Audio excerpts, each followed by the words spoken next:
a ministra do Meio Ambiente, Marina Silva. Ela foi levada à comissão para prestar informações sobre o que o governo está fazendo ou não fazendo, sobre as queimadas e o prejuízo para o agronegócio brasileiro. O deputado Ivair, presidente da comissão, esteve lá liderando essa audiência, vai falar um pouquinho mais para a gente de como foi. Deputado, obrigado, viu, em primeiro lugar, pela aceitação do convite, por estar aqui com a gente. Como é que foi a saída da ministra? Boa noite. Boa noite a todos do Braddock. Mais uma vez, parabéns pela qualidade de conteúdo que vocês repassam. E, naturalmente, é uma alegria estar aí com quem eu chamo de carinhosamente nos corredores da Câmara, o nosso príncipe. Com certeza, um dos quadros mais qualificados. Eu estou no meu terceiro mandato, mas carinhosamente, o nosso príncipe é, com certeza, uma das maiores referências que eu tenho de conteúdo, serenidade, né, de visão clara de mundo. Então, acho que o Braddock sobe a régua quando coloca aí esse parlamentar extraordinário para debater com a gente. E ontem, na verdade, mais um fatídico dia, que, na verdade, nós já prevíamos o que iria acontecer e acabou se concretizando. A ministra, ela claramente desqualificada do tamanho do desafio que o Brasil enfrenta. Ela veio mais uma vez com aquela retórica dela interminável, né, só se justificando o tempo todo. E, assim, é lamentável.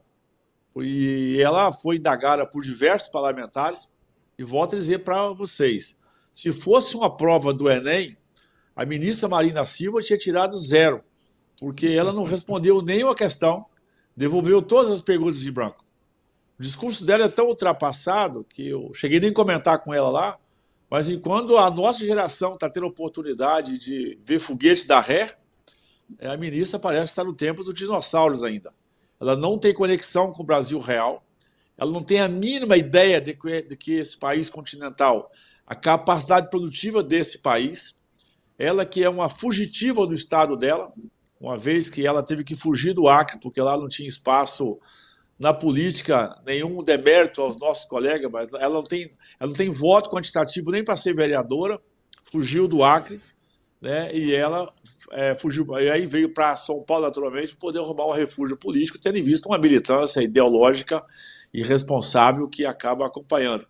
A ministra presta um desserviço ao país, porque o ministério dela, ela tem na cabeça dela que é o ministério fim. O Ministério do Meio Ambiente deveria ser, em qualquer país que tem uma base produtiva, ele é um ministério meio. Tem que ajudar o Ministério do Transporte, ajudar o Ministério da Indústria e Comércio, ajudar o Ministério da Agricultura. Ele é um ministério que tem que levar, sim, as premissas, as regras, os conceitos ambientais, para que cada ministério possa implementar as suas políticas efetivas e, naturalmente, a partir desses princípios e valores que deveriam ser cumpridos na plataforma universal. Mas a Marina, ela insiste em ter o ministério fim. Ela acha que o Brasil começa o ministério dela e o Brasil acaba do ministério dela. A gente sabe o histórico dela, ela é refém e funcionária dessas ONGs internacionais que trabalham contra o Brasil. Ela foi perguntada, por exemplo, do Fundo Amazônico, que ela defende tanto, quem aplica, onde aplica, ela nunca tem essa resposta, porque ela sabe a origem desse dinheiro e o compromisso que ela tem para manter essa militância. A Marina volta a dizer, não tem nenhuma relação com o setor produtivo, ela não conhece o agro brasileiro.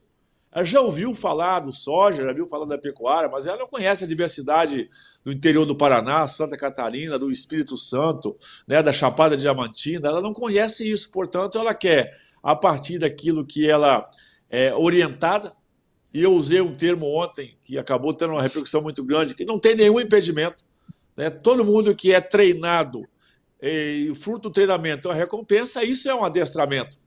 Então, a Marina ela é muito bem treinada, ela é sim, adestrada, porque ela sabe o que ela quer, ela sabe a recompensa que ela quer. A recompensa que ela quer são esses fundos dessas ONGs internacionais que continuam alimentando esse movimento dela.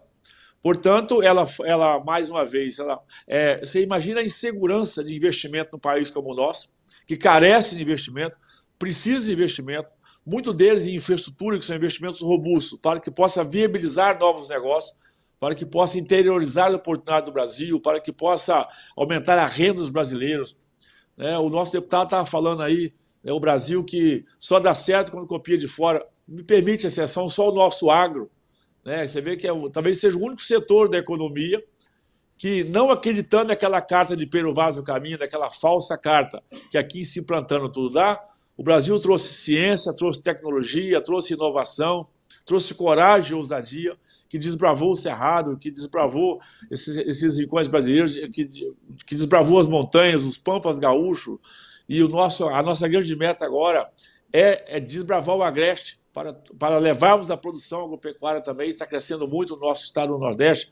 Você pega o Piauí, por exemplo, já é uma referência, o Ceará, o Rio Grande do Norte, né, o Oeste Baiano. Então, cada vez mais é a tecnologia chegando também no nosso sertão, no nosso Agreste. Mas o Brasil que carece desse investimento, você tem que trazer investimentos internacionais, o Brasil não tem dinheiro no mercado interno para alimentar toda a necessidade que o setor tem, e aí você imagina a insegurança, não só jurídica, de um Supremo que se mete a cada dia mais. Hoje mesmo o Flávio Dino acabou de fazer outra bobagem lá, mas olha quando vem uma retórica do discurso igual esse que a Marina faz. A imagem que ela vende, nenhum investidor sério de fora, olhando para esse cenário, vem para esse país, porque sabe que não vai ter um governo parceiro, um governo aliado, não tem regras claras, e isso naturalmente afasta o investimento.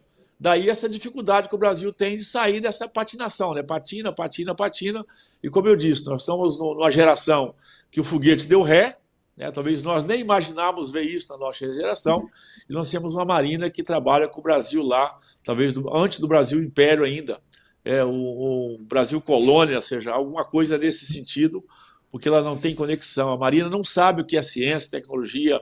A Marina não conhece a defesa sanitária brasileira. O maior patrimônio que esse país tem na produção agropecuária, a gente fala muito da pesquisa para a produtividade, da pesquisa para a qualidade, mas nós somos num país continental, né, onde tem calor, umidade, temperatura e radiação em todo o território nacional, e nós temos um controle fitossanitário, um controle de pragas e doenças, que é algo que é invejável para o mundo. Porque uma coisa é você controlar um vírus num país europeu, você controlar um fungo na América do Norte, mas vem conviver com vírus, com fungo a céu aberto igual aqui no Brasil. Né? A ferrugem da soja, uma vaca negra, a febre, as febres que dão nos animais, né? a febre aftosa, tantas outras pragas de doenças, a ferrugem do cafeeiro. Ou seja, um grande patrimônio nosso é a nossa defesa sanitária, que nós conseguimos de controle harmônico, de conviver com praga, doença. Por isso, há uma Marina desconectada, uma Marina que não tem nenhum compromisso e responsabilidade, a não ser aqueles que adestraram, que foi efetivamente essas ONGs que alimentam a sua ideologia. Agora, queria ouvi-lo também, o Coronel Gerson Gomes. Como é, Coronel? Onde é que o governo está errando? O que é que precisaria ser feito nesse momento? Queria até que o senhor trouxesse também a experiência aí dos Estados Unidos, que historicamente enfrentam os incêndios florestais. Onde é que o governo Lula está errando? O que é que está deixando de fazer a Marina Silva? Sabe que uma das coisas que mais me impressionou nessa audiência, e eu posso dizer com sinceridade, foi a participação do Ricardo Salles, ex-ministro do Meio Ambiente do governo Bolsonaro. E o que me impressionou, Vitor?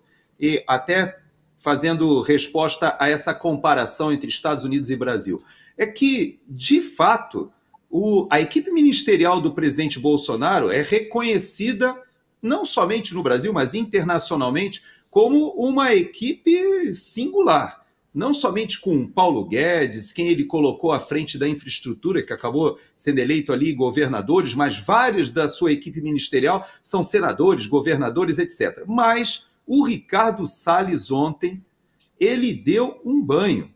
Porque ele não ofendeu a ministra, ele não a criticou, ele lembrou, é bem verdade, que os recordes de desmatamento e de incêndios aconteceram justamente sob a gestão dela na primeira vez que foi ministra e agora ela conseguiu bater o próprio recorde, mas ele foi além.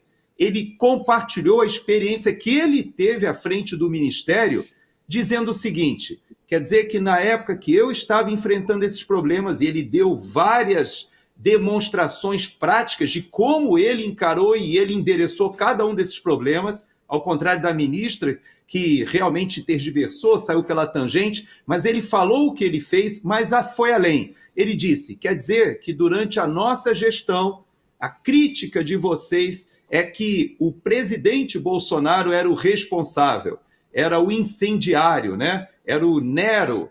E agora, quando vocês têm a oportunidade de serem os gestores, vocês apresentam uma performance pífia.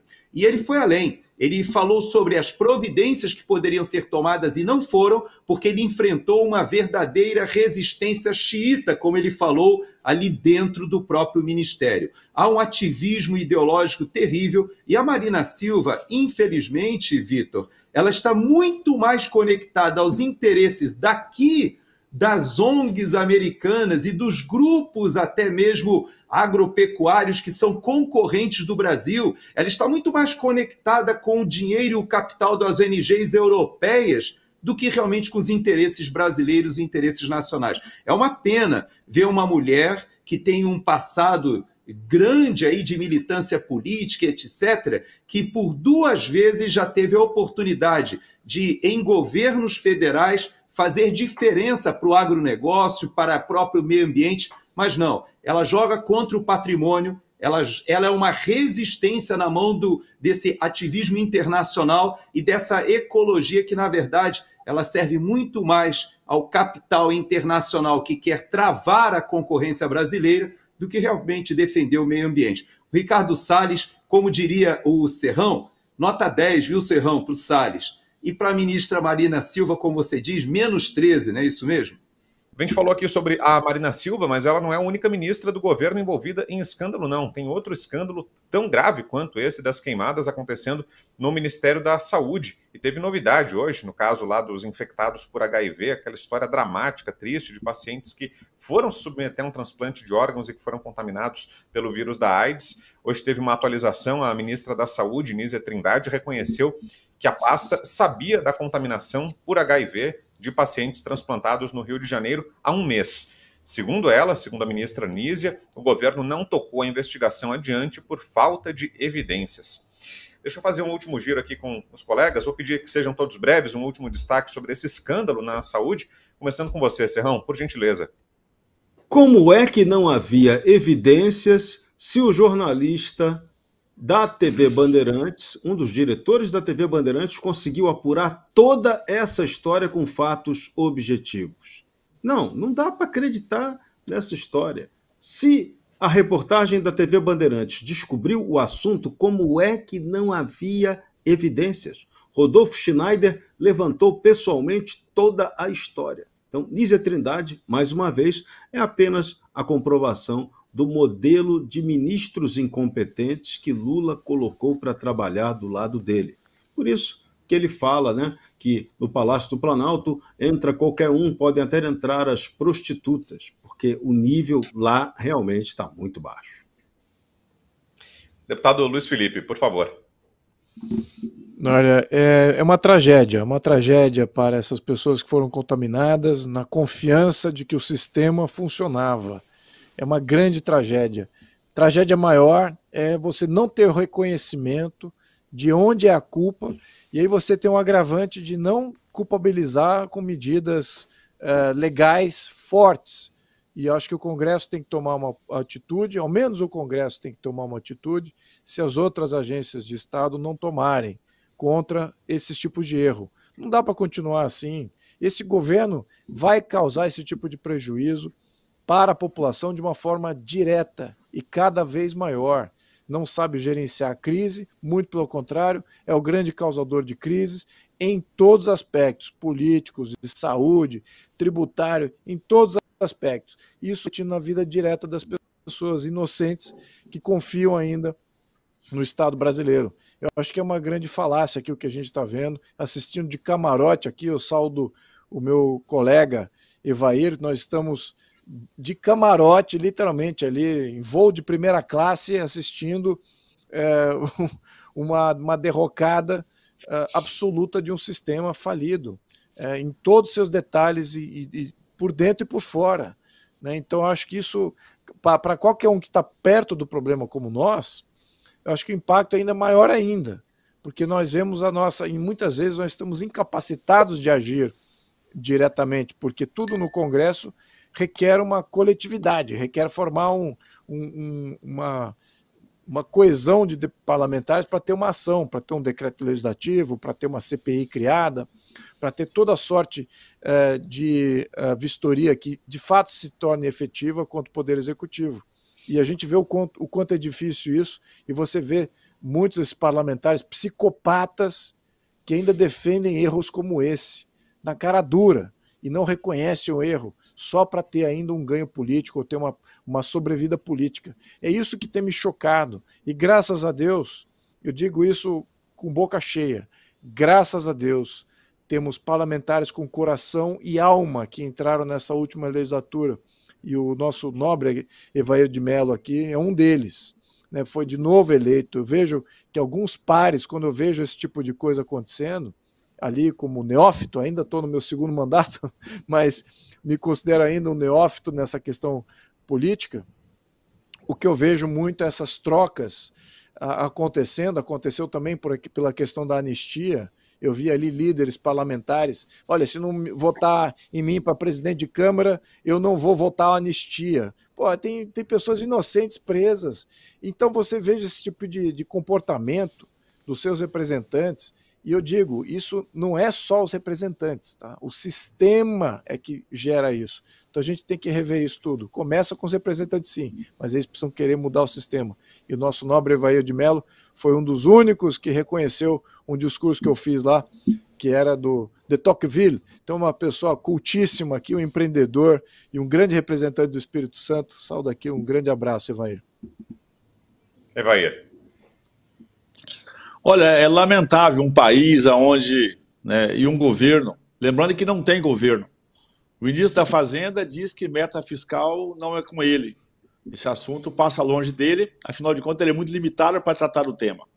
A ministra do Meio Ambiente deixa o Brasil pegar fogo.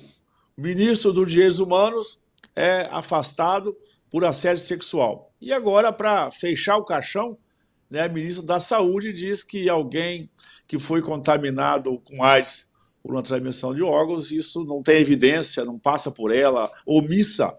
Vocês imaginam, eu volto a dizer, a instabilidade que esse país vive. Claro, um presidente da República que não trabalha, que naturalmente ele não tem nem agenda, ele é um passeador geral da República, né, e lá com a sua janja, quer comprar agora aviões, jatinhos para viajar ainda mais. É o país que está à deriva. Isso é lamentável, porque você vê o cidadão comum, né, com a sua dificuldade, com as suas limitações, o Brasil seguindo em frente. O brasileiro realmente tem essa coisa da perseverança. Essa miscigenação nossa foi importante, porque em qualquer região do Brasil você acha um povo trabalhador, honrado, né, que está se organizando a cada dia mais, e o governo tentando atrapalhar a vida das pessoas, e o pior, com conivência do STF. Hoje vocês viram o Flávio Dino suspendendo aí, Luiz Felipe, uma mudança nossa lá, quando nós fizemos na lei previdenciária, e ele claramente diz, aceitou a interpelação de uma categoria. Né, que eu pergunto, qual a legitimidade de uma categoria de ir ao ministro do Supremo, né, para ter acesso ao ministro do Supremo, para que ele possa acatar uma mudança extremamente importante e necessária, que foi aquela modesta reforma da Previdência. Nós poderíamos ter sido um pouco mais, avançar um pouco mais. Mas aquele tri economizado na Previdência foi exatamente o oxigênio que nós tivemos durante a pandemia. Uma ministra do Meio Ambiente que fala, ela falou contra e ela não aprovou, por exemplo, o novo marco do saneamento do Brasil. O maior poluidor desse país é a falta de saneamento básico. E você não vê a ministra enfrentando esse tema. Mais uma vez mostra a sua desqualificação. Então é muito triste saber que por um processo eleitoral confuso, todo mundo sabe o que foi, complicado, um processo eleitoral que não conseguiu transmitir a credibilidade que nós precisamos a participar de um pleito igual a esse, pegou eu sou católico, né? Pegou o Lula, eu carinhosamente o chamo de Barrabás, porque eu tenho o hábito de usar termos bíblicos, né? E elevou ele a presidente da República. O Lula não foi, o Lula foi elevado por uma combinação de fatores. Mas eu espero que em tese, como o Brasil cometeu esse erro, nós estamos só agora já olhando o ponto de chegada, possamos ter atitude, coragem. Naturalmente, o Luiz Felipe já disse isso aqui, o presidente Jair Bolsonaro hoje talvez seja a grande e única liderança com capacidade de mobilização, né, com simples gestos, com simples falas de mobilizar um país. Quem está vendo o Bolsonaro andar pelo país, é um negócio assim, é impressionante. é a presença dele, é a áurea dele, né? Não é nem o discurso, não é nada. É a presença dele, energiza o setor produtivo, energiza os trabalhadores, as pessoas comuns, os autônomos, as pessoas de bem que querem realmente a expressão máxima do nós na democracia. Nós queremos democracia para ter liberdade. Hoje nós temos uma liberdade no texto constitucional, mas na prática não temos, porque um judiciário que exerce aquela famosa frase, cabeça de juiz, ninguém sabe o que está, e infelizmente os juízes do Supremo estão tendo esse comportamento, e na verdade a gente acaba sendo refém de um sistema, de um governo que não dialoga com o setor produtivo, que quer na verdade criar os auxílios para que os brasileiros possam ficar de joelho aos governos. Isso é muito ruim para consolidar esse país. Portanto, é lamentável esse desgoverno, e esse caso do Ministério da Saúde é mais uma tragédia que já estava anunciada. Essa Anísia, ela tem problema na prestação de conta ainda, como lá a diretora do Instituto que ela era, dos projetos de pesquisa dela. Ela é uma atrapalhada do Ministério da Saúde. Então, na verdade, hoje é um ministério que traz doença e insegurança. Saúde está muito longe. Coronel, para fecharmos. Então, para fechar, primeiro eu já faço a minha despedida aqui, Vitor, agradecendo a alegria que eu tive de conhecer e de, pelo menos, dividir a bancada com o Evair de Mello, um deputado que eu não tinha tido o prazer ainda de conversar. Luiz Felipe, é sempre uma satisfação, Serrão, e você de novo, Vitor, e a nossa audiência. Mas eu fecho o meu comentário dizendo o seguinte: Nízia Trindade, ela tem muita semelhança com a nossa ministra do Meio Ambiente em um aspecto. Ela não foi colocada lá por capacidade ou por competência. Ela foi colocada porque ela defende interesses diferentes daqueles que a própria pasta mereceria. O Ministério da Saúde é um dos ministérios que movimenta a maior quantidade de dinheiro e dinheiro público, e que é muito difícil fazer a gestão. E por que ela foi lembrada, já que nem médica é?